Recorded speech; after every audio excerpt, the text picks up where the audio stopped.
નમસ્કાર, આપ જોઈ રહ્યા છો સ્પાર્ક ટુડે ન્યૂઝ. સાવલીની સેશન્સ કોર્ટમાં વાઘોડિયા તાલુકાના જરોદમાં વર્ષ 2022માં ગેંગરેપ અને દુષ્કર્મનો પ્રયાસ મદદગારીના આરોપીઓને નામદાર કોર્ટના જજ જે ઠક્કર સાહેબે કસૂરવાર ઠેરવી ત્રણેય આરોપીઓને આજીવન સખત કેદની સજા ફટકારી છે. ગેંગરેપ અને પ્રયાસના કિસ્સામાં સાવલી સેશન્સ કોર્ટે ચુકાદો આપ્યો છે. સ્ત્રીઓની સુરક્ષા માટે ઐતિહાસિક ચુકાદો સાવલીની સેશન્સ કોર્ટ દ્વારા આપવામાં આવ્યો છે.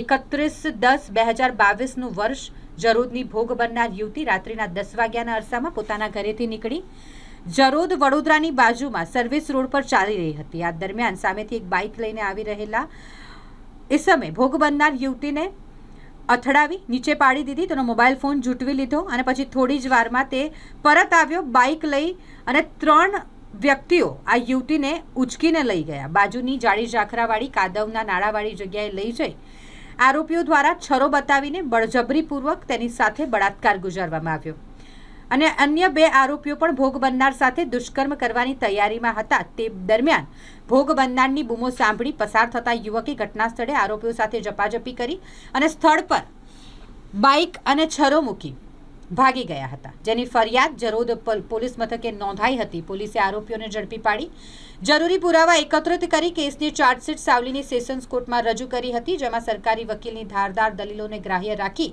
સેશન્સ કોર્ટના નામદાર જજ દ્વારા ત્રણેય આરોપીઓને કસૂરવાર ઠેરવ્યા છે અને ગેંગરેપની ભોગ બનનાર પીડિતાના પક્ષમાં આ ચુકાદો આપવામાં આવ્યો છે.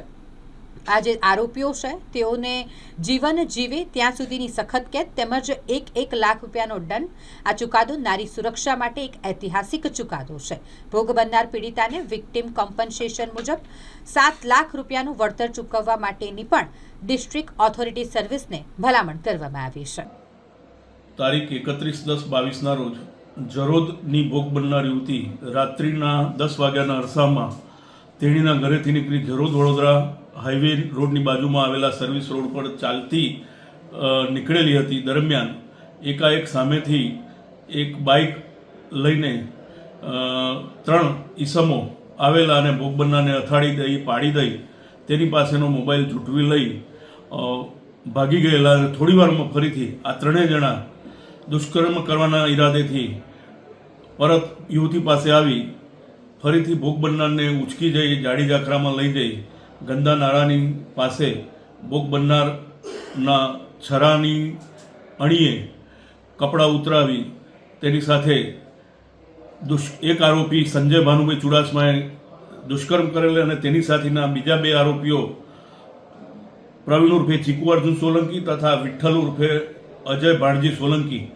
ત્રણેય રહેવાસી સુરતનાઓ તેની પર દુષ્કર્મ કરવાની તૈયારીમાં હતા. દરમિયાનમાં એક ઈસમ પસાર થતો ત્યાં પહોંચી જતા તેણે બૂમ સાંભળી તેણીની મદદે આ ઈસમે આરોપીઓ સાથે ઝપાઝપી કરતા આરોપીઓ ભાગી છૂટેલા અને તે બાબતની ફરિયાદ જરોદ પોલીસ સ્ટેશનમાં નોંધાતા ગણતરીના કલાકોમાં આરોપીઓને જરોદ પોલીસ સ્ટેશને ઝડપી લઈ તેઓ વિરુદ્ધ પુરાવાઓ એકત્ર કરી નામદાર સાવલીની સેશન્સ કોર્ટમાં ચાર્જશીટ રજૂ કરતા નામદાર સાવલીના સેશન્સ કોર્ટના જજ સાહેબ શ્રી જે ઠક્કર સાહેબ શ્રીના હોય ત્રણેય આરોપીઓ સંજય ભાનુભાઈ ચુડાસમા, પ્રવીણ ઉર્ફે ચીકુ અર્જુન સોલંકી તથા વિઠ્ઠલ ઉર્ફે અજય ભાણજી સોલંકી તમામ રહેવાસી સુરતનાઓને કેસ ચલાવી દોષિત ઠેરવી તેઓ ત્રણેયને આજીવન સખત કેદની એટલે કે કુદરતી રીતે નિત્યક્રમમાં જીવે ત્યાં સુધીની સખત કેદની સજા ફટકારેલ છે તથા ત્રણેયને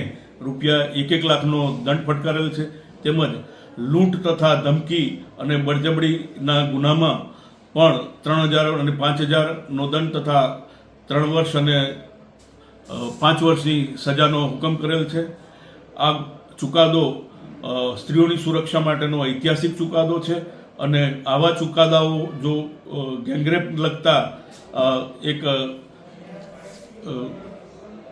દાખલારૂપ ચુકાદાઓમાં નામદાર કોર્ટે ભોગ બનનાર પીડિતાને રૂપિયા 7 લાખનું વિક્ટિમ કોમ્પન્સેશન પણ ચૂકવવા ડિસ્ટ્રિક્ટ લીગલ સર્વિસ ઓથોરિટીને ભલામણ કરેલ છે. આરોપીઓ જે દંડની રકમ ભરશે તે રકમ પણ ચૂકવવા નામદાર કોર્ટે હુકમ કરેલ છે. તેમજ જિલ્લા પોલીસ વડાને આ ભોગ બનનાર મુખ્ય ધારામાં પૂર્વવત રહેતી હતી તે મુજબનું જીવન ગુજારે તે મુજબનું કાઉન્સેલિંગ કરીને તેવી વ્યવસ્થા કરવા હુકમ કરેલ છે.